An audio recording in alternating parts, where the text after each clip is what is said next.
Hello and welcome to Value Research Podcast. You're listening to First Page, a column written by Virendra Kumar. Resting in peace of mind. Why doing less is better when it comes to investing. A few days ago, a friend created a Value Research premium membership account to help a family with an inheritance dispute. By the way, soon, in a matter of days, Value Research Premium will become Value Research Fund Advisor, but more on that later. Let's get back to the inheritance dispute. In 2006, an older man in that family passed away without leaving a will. Besides other kind of assets, the dead man had many equity investments. These were scattered in more than 50 stocks and mainly were the kind that anyone buying with little thought would have acquired in the preceding 3 to 4 years. From 2006 till now, no one has been able to transact in these stocks. Recently, my friend obtained a complete account of the holdings as they existed in 2012 and entered them in Value Research Premium. It turned out that during this period, the stocks had generated returns of slightly more than 15% per annum, becoming about 4 times. This is despite the fact that about 1/3 of them were now dud stocks. For example, some of the famous infra stocks of the pre-2008 crash and had basically become worthless. Note that this is not even a buy and hold strategy. It's actually a buy and die strategy. Even the worst stocks were never sold and are still on the books, and the returns remain pretty good. This brings to mind a study that Fidelity Investments conducted in the US to determine which investor accounts had the best returns.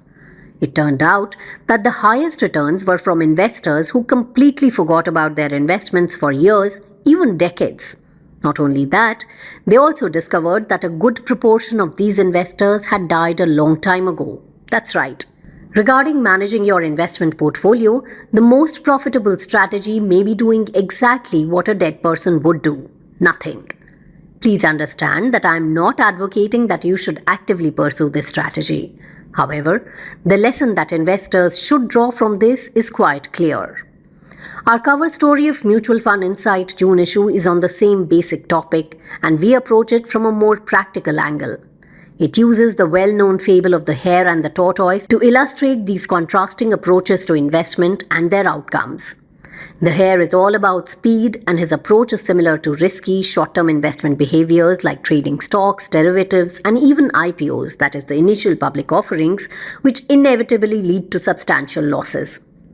Despite the hare's overactive management, so to speak, he ended up with little to show for it due to frequent trading, a temptation for quick gains, and high-risk ventures.